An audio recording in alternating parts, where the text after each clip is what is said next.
Hello दोस्तों, आज हम लोग बात करेंगे भारतीय one biology class 10th chapter 7 जिसका नाम है अनुवांशिकता तथा जैव विकास। ये 100% गारंटी है कि बिहार बोर्ड में पूछने जाने वाला क्वेश्चन है।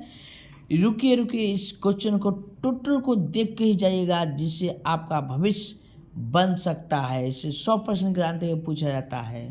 और यह वीडियो आपको अच्छा लगा तो अंतिम लाइक कमेंट शेयर जरूर कर दीजिए तथा मेरे चैनल को सब्सक्राइब कर दीजिएगा।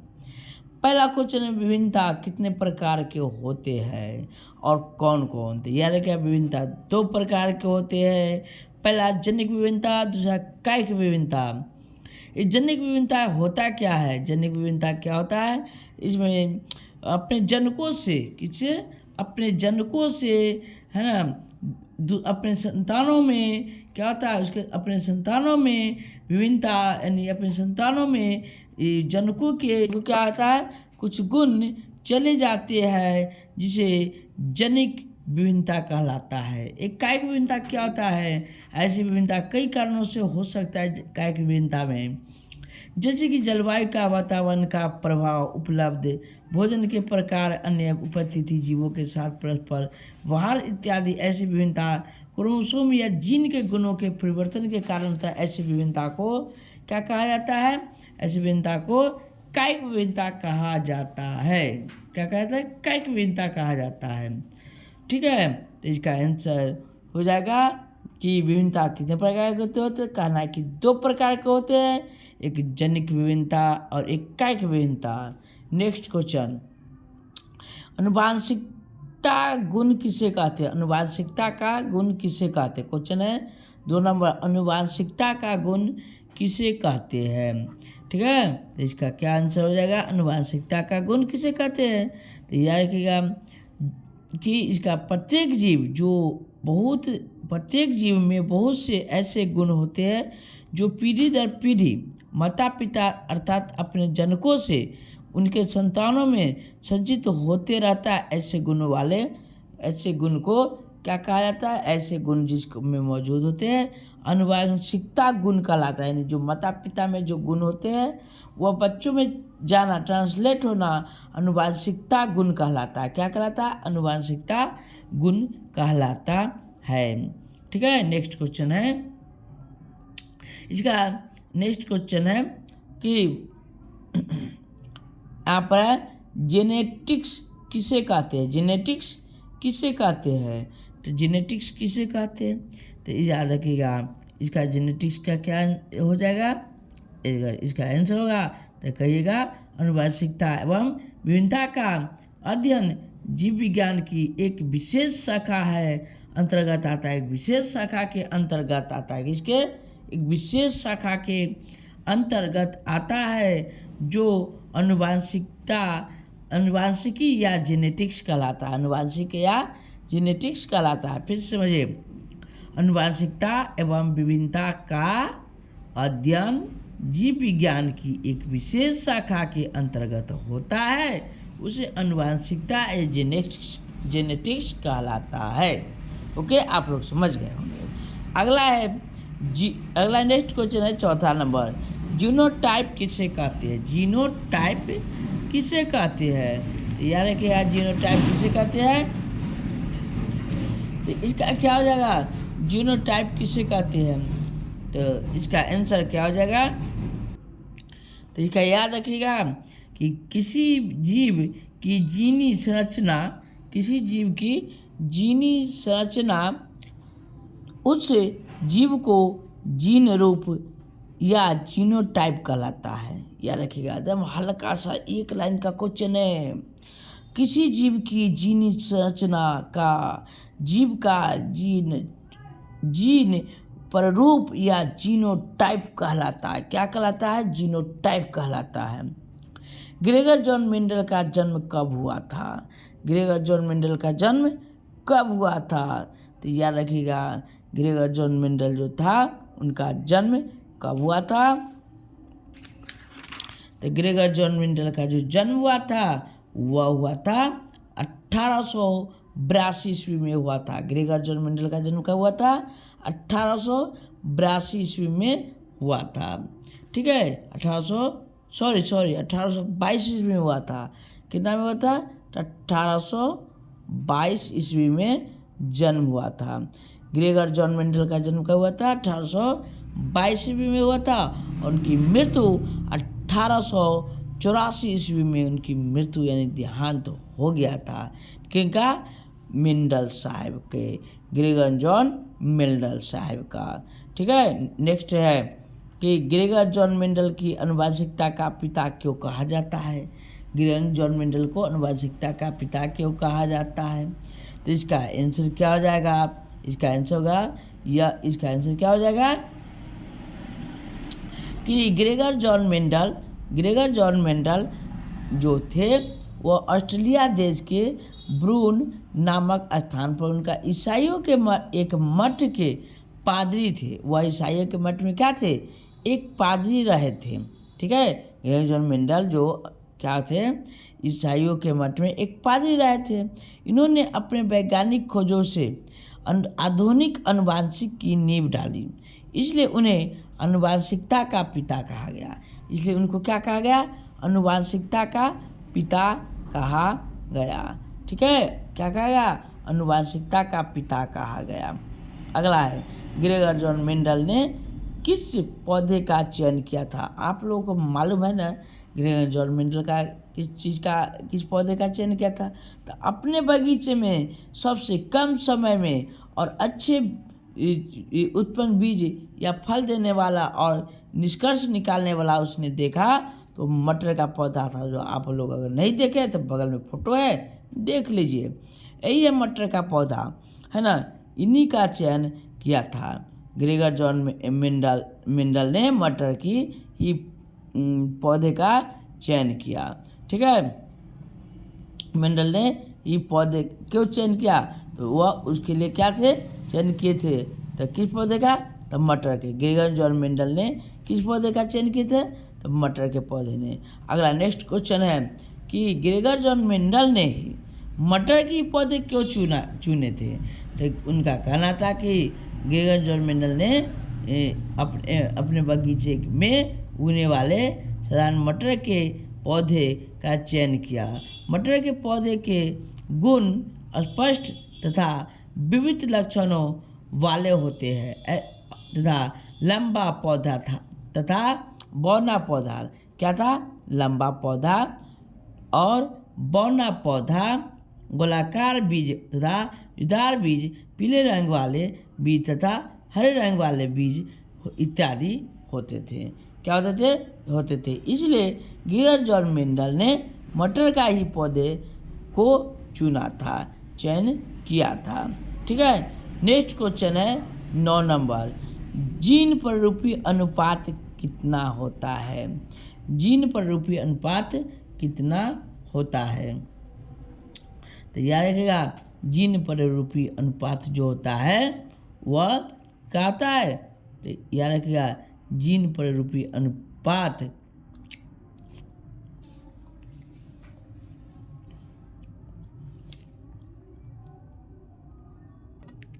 वह 1:2:1 होता है। जीन प्ररूपी अनुपात कितना होता है? 1:2:1 होता है। ठीक है। याद रखें, जीन प्ररूपी अनुपात क्या होता है? तो 1:2:1 यानी 1:2:1। ठीक है। याद रखिएगा 1:2:1। तो जीन प्ररूपी अनुपात क्या होता है? 1:2:1। फिर से बोलिए, आप बोल लीजिएगा, सुन लीजिएगा, याद कर लीजिएगा। जीन प्ररूपी अनुपात क्या होता है? 1:2:1। यह ऑब्जेक्टिव का क्वेश्चन 1 नंबर में पूछा जाएगा। लक्षण प्ररूपी अनुपात क्या होता है? लक्षण प्ररूपी अनुपात क्या होता है? तो लक्षण प्ररूपी अनुपात होता है 3:1। लक्षण प्ररूपी अनुपात क्या होता है? 3:1 होता है। यह लक्षण प्ररूपी अनुपात होता है। अगला है, मनुष्य में कितने जोड़ी क्रोमोसोम होता है? तब मनुष्य में को अगर बात किया जाए कितने जोड़ी क्रोमोसोम होता है, तो यहाँ पर मनुष्य में 23 जोड़े क्रोमोसोम होते हैं। कितने जोड़े? 23 जोड़ी क्रोमोसोम होते हैं। मनुष्य में टोटल होता है 23 जोड़ी क्रोमोसोम। अर्थात कुल क्रोमोसोम की बात किया जाए तो 46 क्रोमोसोम होते हैं। कितने होते हैं? 46 क्रोमोसोम होता है। मनुष्य में एक ही प्रकार के क्रोमोसोम की संख्या कितनी होती है? तो यानी क्या, मनुष्य में एक ही प्रकार के क्रोमोसोम की संख्या ज़्यादा नहीं होता है, 22 होता है, मतलब 22 होती है। कितनी होती है? 22। क्रोमोसोम की संख्या कितनी होती है? 22 होती है। ठीक है, अगला है ऑटोसोम, जो आप यहाँ पर देख सकते हैं फोटो में। ऑटोसोम देखने को किस प्रकार के हैं? ऑटोसोम किसे कहते हैं? यहाँ सामने देख रहे हैं ना ऑटोसोम, देखिए ना यहाँ पर बगल में है ऑटोसोम, इसको तो देख लीजिए। ऑटोसोम क्या कैसा होता है देखने में, है ना, अलग जाने की जरूरत नहीं है। तो ऑटोसोम किसे कहते हैं? तो कह रहा है कि ऑटोसोम किसे कहा जाता है। तो इसको याद रखिएगा कि ऑटोसोम किसे कहा जाता है। तो 22 जोड़े क्रोमोसोम एक ही प्रकार के होते हैं। 22 जोड़े जो क्रोमोसोम होता है एक ही प्रकार के होते हैं, जिसे ही हम लोग ऑटोसोम के नाम से जाने जाते हैं। जो 22 जोड़ी क्रोमोसोम क्या होता है? एक ही प्रकार के होते, जिसे ऑटोसोम के नाम से जाना जाता है। नेक्स्ट क्वेश्चन है, मनुष्य में कितनी जोड़ी क्रोमोसोम होता है? मनुष्य में कितनी जोड़ी क्रोमोसोम होता है ना? तो यह है क्या, मनुष्य में 23 जोड़ी क्रोमोसोम होता है। कितना होता है? 23 जोड़ा क्रोमोसोम होता है। 23 पेयर क्रोमोसोम होता है 23 जोड़ी में, और 30 का दुगुना कर दो तो 46 क्रोमोसोम होता है कुल बात किया जाए तो मनुष्य में अगर पूछेगा क्रोमोसोम की संख्या कितनी जोड़ी होती है, तो जोड़ी में पूछेगा तो 23 और टोटल पूछेगा तो 46। नेक्स्ट है, जीन कोष किसे कहते हैं? नेक्स्ट क्वेश्चन है, जीन कोष किसे कहते हैं? यार क्या, जीन कोष किसे कहते हैं?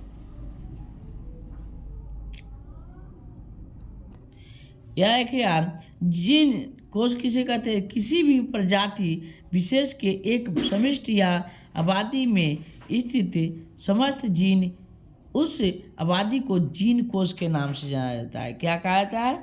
जीन कोष के नाम से जाना जाता है। ठीक है, जिसे जीन पूल भी कहते हैं अंग्रेजी में। जीन कोष को क्या कहा जाता है? जीन पूल भी कहा जाता है। ठीक है, नेक्स्ट क्वेश्चन क्या है? 16 नंबर, चार्ल्स रोबर्ट डार्विन ने किस पुस्तक को लिखी थी? तो चार्ल्स डार्विन जो थे, और चार्ल्स रोबर्ट डार्विन ने किस पुस्तक को लिखी थी? तो याद रखिएगा, कौन से पुस्तक लिखे थे? चार्ल्स रॉबर्ट डार्विन ने एक पुस्तक लिखे थे, जो वह पुस्तक का नाम था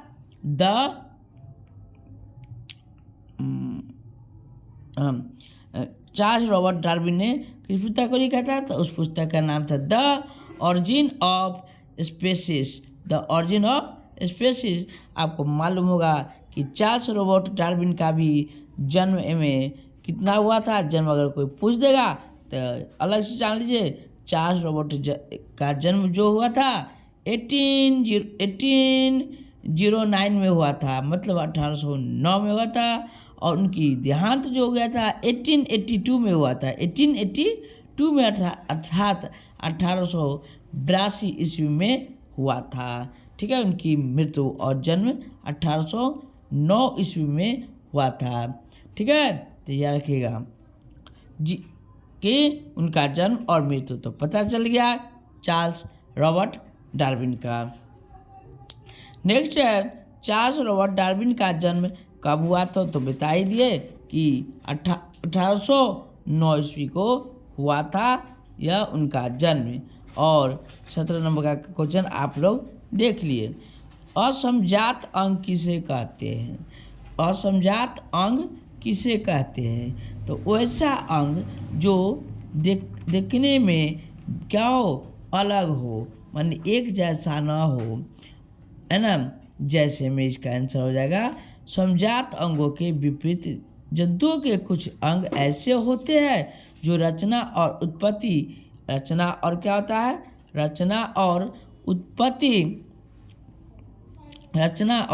उत्पत्ति या उद्भव एक दृष्टिकोण से एक दूसरे से भिन्न होते हैं। अलग होते हैं, अलग ही प्रकार के होते हैं, वो अलग ही काम करता है, अलग ही उसका प्रकार काम करता है, जिसे असमजात अंग कहते हैं। क्या कहते हैं? असमजात अंग कहते हैं। नेक्स्ट क्वेश्चन क्या है? जीवाश्म किसे कहते हैं? जीवाश्म किसे कहते हैं? ठीक है, तो जीवाश्म किसे कहते हैं, तो इसका आंसर क्या लिखिएगा? जीवाश्म किसे कहते हैं? तो वैसे जीवों के अवशेष चिन्ह, जीवाश्म का आंसर क्या होगा? वैसे जीवों के अवशेष चिन्ह जो पृथ्वी के चट्टानों पर पाए गए हैं, पत्थरों पर पाए जाते हैं, ऐसे जीवों के चिन्हों को जीवाश्म चिन्ह कहा गया है, जो लाखों करोड़ वर्ष तक उस पत्थरों पर रह गए थे। तो जीवाश्म चिन्ह का निर्माण कैसे हुआ है? तो जीवाश्म चिन्ह का जो निर्माण हुआ है वह दो पत्थरों के बीच में जब कोई चिड़िया, पक्षी या जीवाश्म आ जाता है और वह दब जाता है, जिससे पत्थरों में उनकी आकृति बन जाती है, तो वह जीवाश्म चिन्ह कहलाता है। क्या कहलाता है? जीवाश्म चिन्ह कहलाता है। लास्ट क्वेश्चन है आपका, बिना स्किप किए हुए और बिना छोड़े हुए, और मेरे चैनल को सब्सक्राइब करके जाइएगा अगर आपको यह वीडियो अच्छा लगा हो, और शेयर कमेंट ज़रूर कर दीजिएगा, ताकि ऐसे वीडियो सबसे पहले आपके पास जाए और आप अच्छी तरह से पूरी रूप से यह एग्ज़ाम में लिख सकते हैं, और इससे क्वेश्चन 100% गारंटी है कि आएगा। मेरे चैनल को जरूर सब्सक्राइब कीजिए, है ना। लास्ट क्वेश्चन देखिए, जीवाश्म की आयु कैसे माप किया जाता है ज्ञात? जीवाश्म की आयु कैसे ज्ञात किया जाता है? तो जीवाश्म की आयु ज्ञात करने के लिए वैज्ञानिक ने एक तरीका ढूंढा है। उस तरीका का नाम है रेडियो कार्बन काल निर्धारण, जिससे वह क्या किया जाता है? जीवाश्म की आयु ज्ञात किया जाता है। अगर आपको अच्छा लगा हो तो सब्सक्राइब कर लीजिए, कम से कम लाइक तो ज़रूर कर दीजिए। सब्सक्राइब नहीं कीजिएगा तो सब्सक्राइब कीजिए, तो सबसे पहले आपके पास हर विषय का आंसर जाएगा। लाइक करिएगा तो हमें पता चलेगा कि आप मेरे वीडियो को कितने आदमी देख रहे हैं। धन्यवाद।